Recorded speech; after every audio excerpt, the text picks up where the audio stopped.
कल ये मैं देख रहा था, टीवी चैनलों में चल रहा था कि इन्होंने इंफ्रास्ट्रक्चर से ज्यादा एडवर्टाइजिंग का बजट कर दिया, हमने इनको ठीक करने को बोला है। यही चल रहा था ना टीवी चैनलों में कि जी एडवर्टाइजिंग का बजट इन्होंने इंफ्रास्ट्रक्चर से ज्यादा कर दिया, हमने इनको ठीक करने को बोला है। उसमें बजट के अंदर 20,000 करोड़ तो इंफ्रास्ट्रक्चर पे है, 500 करोड़ एडवर्टाइजिंग पे है। अब ये 520,000 से ज्यादा होता है, ये तो हमने नहीं सुना था। इन्होंने ऊपर से लेके नीचे तक अनपढ़ों की जमात बिठा रखी है। इसी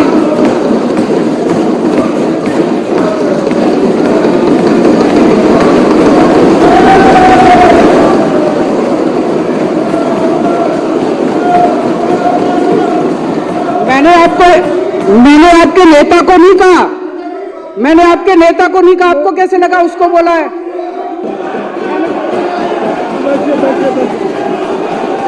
ठीक है, अच्छा लगा। मैंने तो नाम ही नहीं लिया, मैंने तो नाम ही नहीं लिया, मैंने किसी का नाम नहीं लिया, मैंने किसी का नाम नहीं लिया, मैंने किसी का नाम नहीं लिया, मैं किसी का नाम, बैठ जाओ, मैंने किसी का, मैं तो ये कह रहा हूं जी, ये बता दो कि कहां लिखा है कि 500 की फिगर जो है वो 20,000 से ज्यादा होती है? ये तो कहीं नहीं लिखा। तो मैं कह रहा हूं भाई, जो पूरी की पूरी अनपढ़ों की जमात बिठा रखी है, पढ़े लिखे लोगों को बिठाओ वहां पे, ताकि वो कम से कम बजट पढ़ने की क्षमता तो रखते हो। पता नहीं किसको दे दिया आपने बजट। 500 करोड़ रुपए पिछली साल रखा था, 500 करोड़ रुपए इस साल रखा है, सेम है, सेम टू सेम है, कोई बढ़ाया नहीं हमने, एज इट इज बजट रखा है। कहते हैं कल से चला रखा है बजट, एडवर्टाइजिंग का बजट बढ़ा दिया, एडवर्टाइजिंग का बजट इंफ्रास्ट्रक्चर से ज्यादा, कहां कर दिया? कहीं नहीं करा। आज वो सेम टू सेम बजट हमने कोई चेंज करके नहीं भेजा, जो बजट में लिखा था उसी में से 4 लाइनें कोट कर करके भेज दी। आज एलजी साहब ने भी कल रात को 10:30 बजे लिख दिया अप्रूव्ड।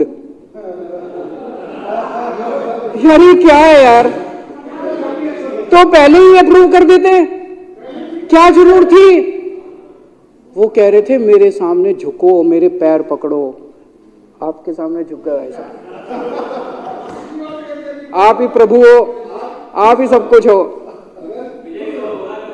मेरी आज इस मंच के, इस हाउस के माध्यम से अपील है, प्रार्थना है प्रधानमंत्री जी को कि प्रधानमंत्री जी, हम काम करना चाहते हैं, हम लड़ना नहीं चाहते। हमारी लड़ाई हमारे बस की बात नहीं है, हम बहुत छोटे लोग हैं, राजनीति में हम लड़ने के लिए नहीं आए, हमें राजनीति करनी नहीं आती। इस रोज रोज की लड़ाई से कुछ नहीं निकल रहा। जिस घर में लड़ाई होती है वो घर बर्बाद हो जाते हैं, जिस राज्य में लड़ाई होती है वो राज्य बर्बाद हो जाते हैं, जिस देश में लड़ाई होती है वो देश बर्बाद हो जाते हैं। लड़ाई से किसी का कहां भला हुआ है? कभी भला हुआ है? सबसे बना के रखनी चाहिए, सब मिलजुल के काम करेंगे, तरक्की होगी। दिल्ली ने इतना, कल आज मैं अखबारों में पढ़ रहा था, कल हमारे माननीय वित्त मंत्री जी ने इकोनॉमिक सर्वे प्रेजेंट किया, इतनी तरक्की की दिल्ली ने, देश का जो एवरेज है उससे कहीं ज्यादा आगे जाके तरक्की कर रही है दिल्ली, इतनी तरक्की कर रही है, इतनी तरक्की कर रही है। सोचो अगर ये रोज रोज के झगड़े नहीं होते तो 10 गुना तरक्की हो चुकी होती अभी तक जितनी तरक्की है। हमारा डोर स्टेप डिलीवरी राशन करना चाहते थे हम, वो रोक दिया। किसका फायदा हुआ? जो राशन वाले चोरी करते थे, राशन माफिया था, उसका फायदा हुआ, जनता का फायदा तो नहीं हुआ। क्या फायदा हुआ उसका? Door step delivery of ration करने का, रोकने का। दिल्ली के अंदर 17,000 लोगों को डेली हम योगा कराया करते थे, डेली 17,000 लोगों को दिल्ली सरकार फ्री में योगा कराती थी। प्रधानमंत्री जी ने कह के वो योगा क्लासेस बंद करा दी। किसका फायदा हुआ जी? किसी का तो फायदा नहीं हुआ। 17,000 लोगों ने अगर योगा करना बंद कर दिया, आज भी याद करते हैं, मेरे को मिलते हैं, आज भी याद करते हैं, किसका फायदा हुआ? किसी का फायदा नहीं हुआ।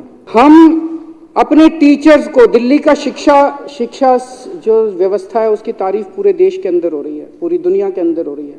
उसका एक बहुत बड़ा कारण है हमारे टीचर्स और हमारे प्रिंसिपल्स ने चमत्कार करके दिखाया है। 60,000 टीचर्स उन्होंने चमत्कार करके, उनको हम ट्रेनिंग करने के लिए विदेश भेजते हैं, फिनलैंड भेजते हैं। आपने उनकी फिनलैंड की ट्रेनिंग रोक दी। किसका फायदा हुआ? किसी का फायदा नहीं हुआ। गरीबों के बच्चे अच्छे पढ़ना चालू हुए थे, बड़े इतने 75 साल के बाद गरीबों के बच्चों को अच्छी शिक्षा मिलनी चालू हुई थी। क्या फायदा हुआ? टीचर्स की ट्रेनिंग रोकने से किसका फायदा हो रहा है? क्यों लड़ रहे हो हमारे साथ यार? पिछले साल कई महीनों तक मोहल्ला क्लिनिक में टेस्ट की पेमेंट बंद करा दी, रेंट की पेमेंट बंद करा दी, बिजली के बिलों की पेमेंट बंद करा दी, दवाइयों की पेमेंट बंद करा दी। मोहल्ला क्लिनिक में, अस्पतालों में कितने मरीज सफर किए, कितने मरीज सफर किए। किसका फायदा हुआ? किसी का फायदा नहीं हुआ। फरिश्ते स्कीम थी, किसी का एक्सीडेंट हो जाए तो उसको हम फ्री में इलाज कराया करते थे। 13,000 से ज्यादा जान बचा चुके हैं उस स्कीम के अंदर हम लोग। उस स्कीम की पेमेंट बंद करा दी। बताओ, उस स्कीम की पेमेंट बंद करा दी। मरते हुए आदमी को अगर हम जान देने की कोशिश कर रहे थे, उसकी पेमेंट बंद करा दी। किसका फायदा हुआ प्रधानमंत्री जी? अभी जैसा हम लोग देख रहे हैं कि बजट रोक दिया, मेयर के चुनाव बंद करा दिए। मैं प्रधानमंत्री जी से कहना चाहता हूं, आप बहुत बड़े हैं, हम बहुत छोटे हैं। एक छोटी सी दिल्ली चला रहे हैं, हमें अपनी दिल्ली चलाने दो। आप बहुत बड़े हो, बहुत बड़ा बड़ा काम कर रहे हो, पूरे देश के अंदर काम कर रहे हो। आप अपना काम करो ना, हमें अपना काम करने दो। उनको तकलीफ ही है कि दिल्ली में बार बार आम आदमी पार्टी क्यों जीत रही है। उनको तकलीफ ही है कि बार बार दिल्ली में आप बीजेपी क्यों हार रही है। मैं प्रधानमंत्री जी को कहना चाहता हूं कि अगर आप दिल्ली जीतना चाहते हो तो मैं आज आपको मंत्र देता हूं दिल्ली जीतने का। दिल्ली जीतने के लिए आपको दिल्ली के लोगों का दिल जीतना पड़ेगा।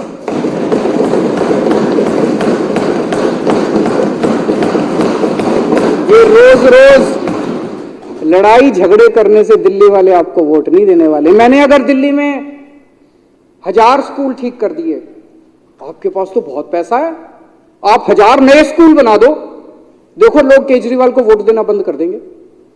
मैंने दिल्ली में 550 मोहल्ला क्लिनिक बना दिया, आप 5,500 मोहल्ला क्लिनिक बना दो। लेकिन अगर आप केजरीवाल के 550 मोहल्ला क्लिनिक रोकने की कोशिश करोगे, अगर आप हमारे स्कूलों को रोकने की कोशिश करोगे और फिर सोचोगे मैं दिल्ली जीत लूं, इस जन्म में तो नहीं जीत पाओगे मोदी जी। हमसे लंबी लकीर खींचो, जो काम हमने किए उससे लंबी लकीर खींचो। आज इस पूरे सदन की ओर से मैं प्रधानमंत्री जी को कहना चाहता हूं, हम आपके साथ मिलकर काम करना चाहते हैं। हम आपसे लड़ना नहीं चाहते, हमारे को लड़ाई करनी नहीं आती, हमको राजनीति करनी नहीं आती। हम आपसे मिलकर काम करना चाहते हैं, आपसे सहयोग चाहते हैं।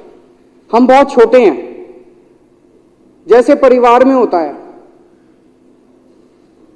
दिल्ली के लोग जो हैं आपके सामने छोटे भाई की तरह हैं। लेकिन अगर कोई बड़ा भाई रोज आके छोटे भाई को 2 थप्पड़ मारेगा, रोज आके उसको डांटेगा, तो छोटा भाई भी बेचारा कब तक बर्दाश्त करेगा।